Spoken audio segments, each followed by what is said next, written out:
All right, so for the audience members, your questions for the presidential candidates can be directed at either one, a few, or all of the candidates. Make sure you state exactly who you're talking to. Candidates, please keep your answers concise as we are running a little bit short on time. Go figure. I'd love to open up the floor for any questions. Tata. Hi. I guess a general question, and it's one that I've put out to a couple of people, but haven't really got a good response to, is what's your guys' vision with the contributed surplus that the CS is building? What are you guys visioning for that? That thing has been there for quite a few years now. No one has really addressed this issue, and I'm interested to hear what you guys are thinking about. Thank you, Tata.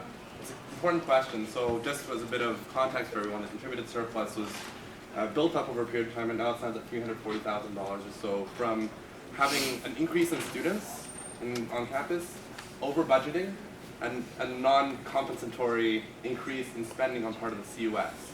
And I think that this money can be allocated based on what sort of return are we giving the students with this, right? And a few options that I've sort of brainstormed for this. One of them, we can give it back to students. But what's the use of giving $200 back to a head when that shows that we're not using their money properly? And we're not going to be getting that much return over there. We could also be funding more initiatives, but I think that a lot of our initiatives can be run very effectively on a smaller budget. We could give it back to other options as well, but I think one thing that we can do with this is use the $400,000 as a bargaining chip to get more money, to show that we're committed to making something amazing happen in this place. It's an opportunity to bring sponsorship money in. It's an opportunity to take on a project that makes us stand out, that makes CUS newsworthy across the nation. That's what I would do. I'll take this question after Johannes. As much as I do agree that we do need better projects and better experiences for students, I think that the surplus that is in our account right now, it cannot be spent in 1 year or even 2 years. This is the money that's been collected for the past couple of years, and I think a good capital investment of a sort would be a great idea, like a room for quotes or a lounge house. It is a tricky project, and that's why we haven't been very successful with getting that space so far and making that capital investment. But I think if we are actually very dedicated to this at the board of directors, I think we will be able to find something that will benefit students this year, next year, and for the next couple of years. So we don't just spend the money on one class, on 1 year, and on one experience. I would like to take that question. Oh, okay, thank you. Just a bit more context to the surplus. So each year we collect $260 from each student. So that's pretty much where the money comes from every year. So essentially the money is from the students and it's for the students. So one tangible and easy way for us to spend that money is essentially to subsidize tickets for events and conferences for students. So why can't we make the tickets more affordable so that everybody can attend these events, so that it's more, so that people can benefit more from the value they get from the $266 spent. So that's just one easy way to spend the money, and not a lot of it, but also to add a lot of value to every student. I'd like to point out that we already subsidize quite heavily a lot of our events and tickets. And an idea that we've been thinking about as we've been brainstorming the question of the surplus is the CUS account, which is part of my platform. And it's the CUS account that's supposed to incentivize students to go out for events. It's supposed to get you out, it's supposed to get you involved and get you conversating with people. And the idea is that we have a net inflow, and by net inflow I mean when you compare people graduating this year and people coming in, about 150 students. Multiply that by the 266 that my friend Edward just talked about, we have about $40,000 of money coming into the CUS. And the CUS can really run its operations on a budget of $1.2 million. So extra $40,000 can be given among the students. That gives you $14 per student. So what if we drop this $14 off with just $6 per student from the surplus? The surplus lasts 20 years. 20 years. It deals with the issue of the surplus, and it deals with how long the surplus is accumulated for. 20 years is a lot longer than we take it to build the surplus. But 20 years is a good amount of time to create culture within Solvang. So that's what we should do with the surplus.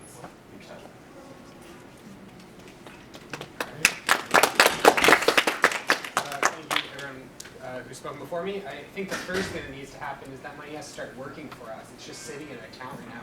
As business students, we should be taking some sort of return on that and investing it somewhere while we figure out what we're going to do with it. Because right now it's earning 0 interest. It should be at least earning 5 or 6. So that's easy, proper issue number one. The second thing is, I think to Paulina's point, is finding the capital project that's going to be the legacy project for solder. Engineering has the Kern, science has LADA. It needs to be used as a bargaining chip to find a new way that solder can have an identity that is not Birmingham Lounge, that is not CA Hall, that everyone on campus wants to hate on. We have I guess a nice symbol of solder that people can use on a day-to-day basis and that the student body can rally around. But first and foremost, we need to start earning interest on that shit.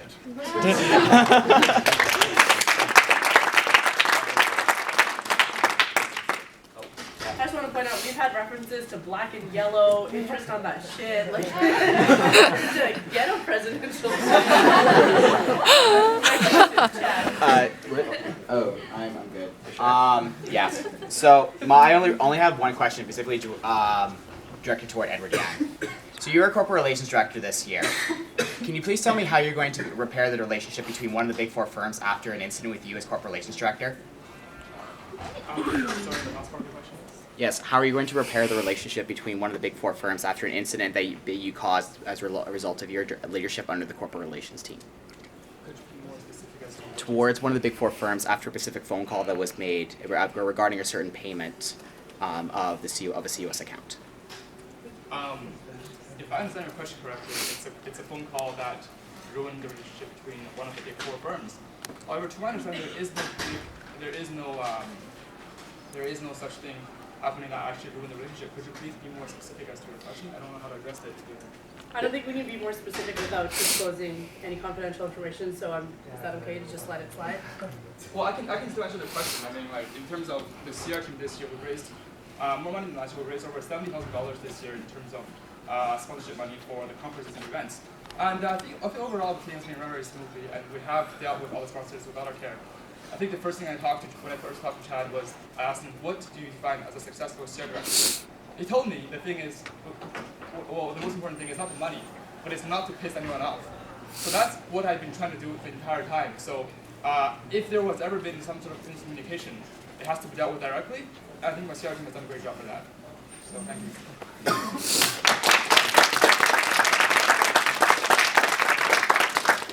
Hi. There are a number of people here running for board of directors or who are going to be running as execs, hopefully. How are you going to make particularly our experience badass under the CUS and make us want to come back and run for president or take up larger roles? Is this for all the candidates? Yeah. All the candidates.